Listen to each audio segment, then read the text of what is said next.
लता मंगेशकर, खून और घुट्टी दोनों में मिला संगीत का रस।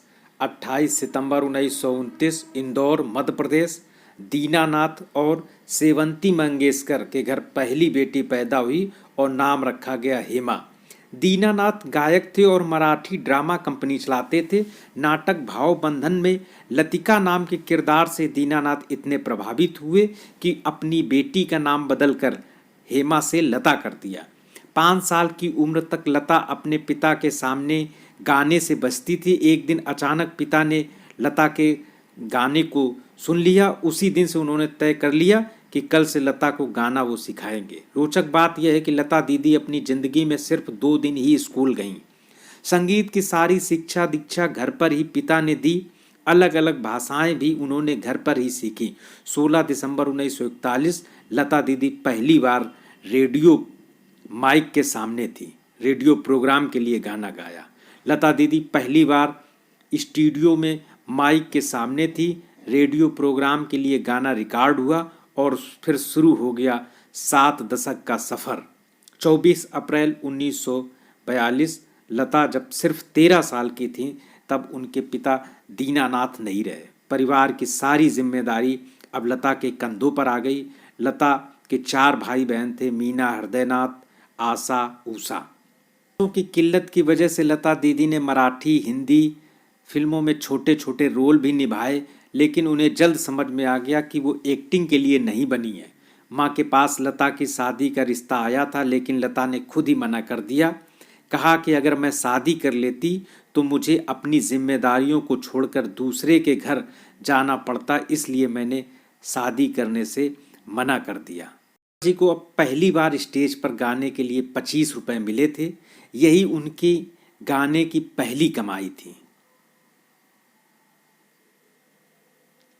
13 साल की छोटी सी लड़की लता ने साल 1942 में मराठी फिल्म पाहिली मंगला गौर में गाना गाया। 18 साल की लता को जब संगीतकार गुलाम हैदर ने सुना तो उस जमाने में सफल फिल्म निर्माता शशधर मुखर्जी से मिलवाया। शशधर ने साफ कह दिया कि ये आवाज़ बहुत पतली है, नहीं चलेगी। फिर मास्टर जी गुलाम हैदर ने ही लता को पहला ब्रेक दिया।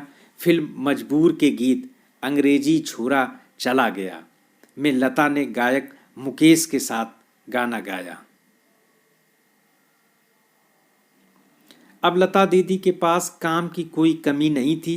बाद में मुखर्जी साहब ने अपनी गलती मानी और अनारकली जिद्दी फिल्म में लता से गाने गवाए। मास्टर गुलाम हैदर को बाद में पाकिस्तान चले गए। मास्टर गुलाम हैदर ने कहा करते थे कि गाने के बोल समझो, उर्दू हिंदी सीखो। अनिल विश्वास ने मुझे सिखाया कि गाना रिकॉर्ड करते समय सांस कैसे लेना है और कैसे छोड़ना है। एक बार लोकल ट्रेन में दिलीप कुमार व लता से पूछा कि मराठी हो क्या? मराठी लोगों की बोली में दाल भात की बू आती है। लता दीदी को ये बात खटक गई। फिर उन्होंने मौलाना को बुलाकर उर्दू की तालीम शुरू। मिस इंडिया फिल्म के गाने की रिकॉर्डिंग के सिलसिले में SD बर्मन साहब और लता दीदी का झगड़ा हो गया।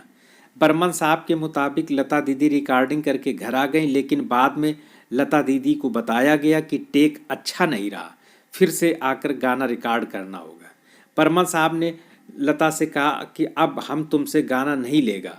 गुस्से में लता दीदी ने कह दिया कि आप तकलीफ मत कीजिए, मैं खुद गाना नहीं गाऊंगी। फिल्म माया गाना तस्वीर तेरे दिल में स्टूडियो में लता और रफ़ी साहब की रॉयल्टी पर बहस छिड़ गई। रफ़ी साहब एक तरफ, लता समेत रॉयल्टी मांगने वाले दूसरी तरफ। बहस ऐसी छिड़ी कि दोनों ने तय कर लिया कि अब साथ काम नहीं करेंगे। 4 साल तक साथ में गाना नहीं गाया। लता जी के कुछ उसूल थे। लता दीदी द्व्यर्थी शब्दों के गानों में शामिल होना पसंद नहीं था।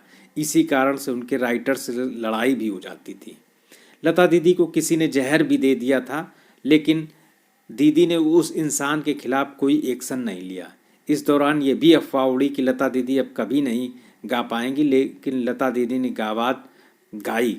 मैंने कभी अपनी आवाज़ नहीं खोई। गाने की पहली फीस सिर्फ 25 रुपये पाने वाली लता 370 करोड़ रुपए की संपत्ति की मालकिन है। लता दीदी का आलीशान घर मुंबई के पैडर रोड स्थित प्रभा कुंज में है। लता अपने गाए हुए गानों की रॉयल्टी से हर महीने 40 लाख और सालाना 6 करोड़ रुपए कमाती हैं। लता दीदी ने बादल, झांझर, कंचनगंगा और लेकिन जैसी फिल्में प्रोड्यूस भी की। लता दीदी का जीवन सदैव सादगी से भरा रहा। उन्हें सिर्फ कारों का शौक था। करियर की शुरुआत में पहली कार 8,000 रुपये में खरीदी। कामयाब होने के बाद मर्सिडीज और फिर क्रिसलर। वीर जारा फिल्म की कामयाबी के बाद निर्माता यश चोपड़ा ने उन्हें मर्सिडीज कार गिफ्ट की थी। 92 साल की लता जी ने 36 भाषाओं में 50,000 गाने गाए। ये किसी गायक के लिए एक रिकॉर्ड भी है। 92 साल की लता जी ने 36 भाषाओं में 50,000 गाने गाए। किसी भी गायक के लिए ये एक रिकॉर्ड है। करीब 1,000 से ज़्यादा फिल्मों में उन्होंने अपनी आवाज़ दी। आज लता जी हमेशा की अमर हो गई। सत सत नमन।